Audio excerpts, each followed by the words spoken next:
variance that we have, which is 2.2 and divided by 1.8.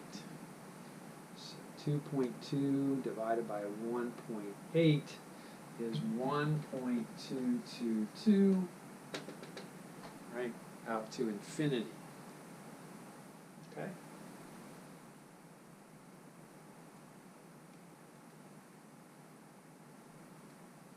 Right, out to infinity. All right, now, what we'll do next time, because I see the time is getting close to 40 here where I want to break, is work this through statistically as a test.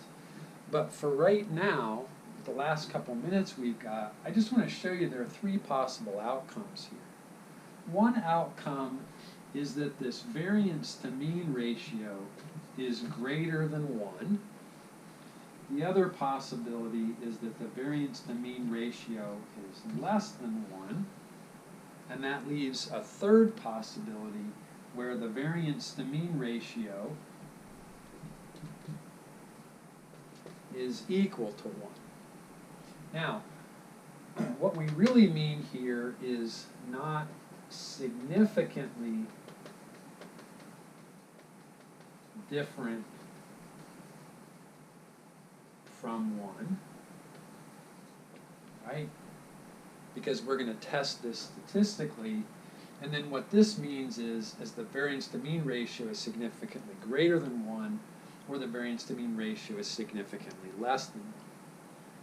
If the variance to mean ratio is greater than 1, that suggests that the variance is much higher than the mean, right? We got a value for the numerator that was much larger than the mean, right? Sorry, the mean value here, okay?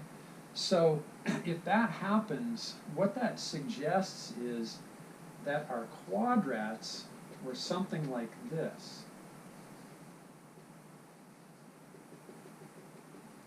That is, I either got a lot of individuals in those quadrats, or I got a few. There was not much in between.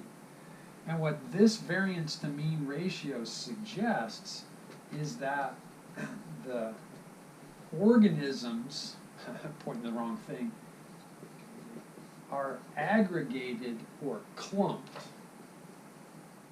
They have a clumped distribution. Okay? If the variance to mean ratio is less than 1, that suggests that the variance was very small. And the way that's going to happen, is if the quadrats all have about the same number of individuals in them. That would drive this variance value to be very low, much less than 1, and that would be a small numerator over a large denominator. That would give us a value less than 1. Okay? This type of distribution, dispersion, dispersion is called uniform. In a uniform dispersion, individuals are pretty much spread out in space, equally distributed. Because of the way I put my quadrats out, right, that's what it really looked like, and I dropped the quadrats. See, the objects are all, these organisms are all distributed evenly, dispersed within space, whereas